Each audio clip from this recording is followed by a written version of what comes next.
I think to call it a political satire would be a gross understatement, because my very first thought after watching this film is that it's not just the politics of, say, one ideology is the communist party, of the communist party, another is obviously of the secular party. That is one aspect, that is just one aspect of the film, but it talks about many more things than that. There are family values involved, then how, no matter what political ideology that you follow, it shows the flaws and the corruption of both the sides very, very well, and in a very humorous, sarcastic way. Then it also talks about that how, if you are, if you are like an honest officer, say Siddiq's character was there, right? It's very easy for honest people to kind of get transferred, but there are people who are principled also, and they are not going to bend backwards just to please a political party. Then you see what happens with Anandan's character, who is also part of the family, but because he was favoring one party, then the other, because of that, when the other party kind of came into the power, his life became hell. So it's kind of like, if one deed of yours can ruin your life completely, and it's not even in your hands. So I think there are many more things like that which kind of gets put really, really well. So I feel writing wise, Srinivasan sir was able to encapsulate a lot of things in this movie. In fact, if you see Tilakan's character as a father, he's a retired person. He just wants his sons to do well, because he has spent most of his life, when he's sitting with his friend, when he's talking about, okay, I was scared to even have tea, because I wanted to save as much money as I can to send it for the education of my sons. And the sons are actually highly qualified. They are studious sons.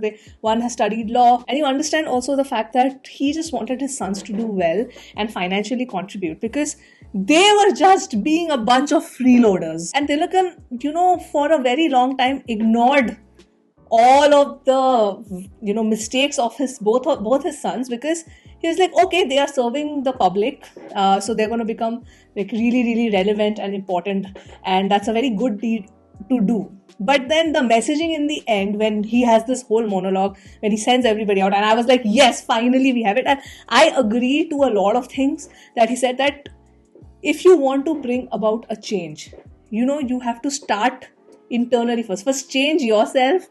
Okay, make yourself strong, change your environment within the family. If you cannot take care of your own surrounding, how will you change the system? It's not possible. When a lot of political manipulation is shown, that part where the guy actually dies of a heart attack, and both the parties are claiming that, okay, no, we will claim that he's a martyr and we'll pin the blame on another party. All of these things are just so freaking relevant. These are the kind of things, and this is at a very surface level shown. There are worse things that happen in politics, where one party is actually trying to defame the other by being extremely, extremely petty. And I'm sure when this came out, I can understand, because this is more relevant to Kerala politics because of the Communist Party and then the secular party. But point is that if you just extrapolate it into the larger sense of the country also, it's not very different. Like if you just extrapolate it to the right wing versus the left wing politics, I mean, it's just gross manipulation. Everybody's manipulating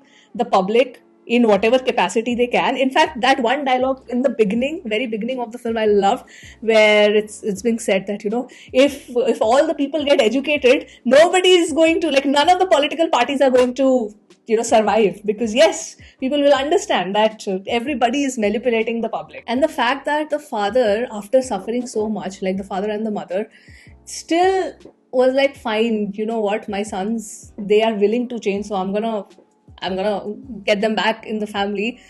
Honestly, because after suffering so much, I was like, there's a limit to suffering, man. There's a limit to emotional manipulation, because the fact when your mother is in the hospital, you're not even bothered to run, leave everything and run to the hospital to see her.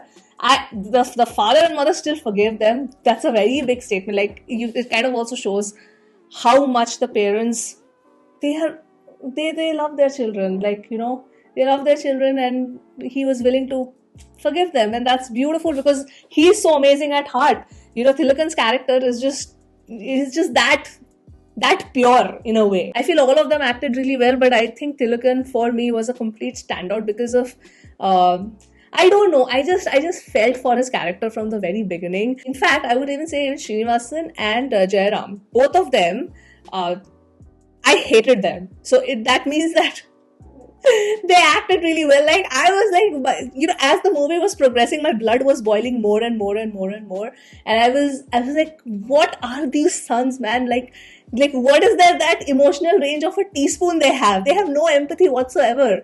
So, and it's also kind of a commentary where it's generally said, when you get into politics without any goal or ambition, like to really, really drive a change, and you're just thinking about your reputation in the party, I mean, yeah, you get extremely, extremely detached.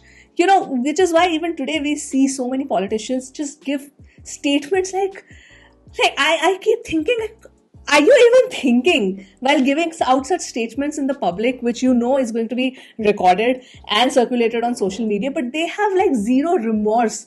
Zero remorse. And I always feel, how detached can you be from reality while giving such statements? Like, you are a public servant. As a politician, you're supposed to serve the public. But that is not the case. Like, we all know, as common man, we all know that, yeah, if somebody is a politician, that person is not to be trusted. So I feel that Srinivasan as a writer was able to encapsulate just so many things, not just the politics of it, not just the satire part of it, but family values, a father's love, fathers and mothers' love for their children, the absolute resilience that the father shows. Also, what happens to honest government servants, their fate. I feel that, a lot of things were covered here. So, writing wise, yes, I can totally understand why this is one of the most revered films in Malayalam cinema, because so many dialogues that I was listening to, they still hold so true at the current scenario as well. Like, that's why this is a timeless film.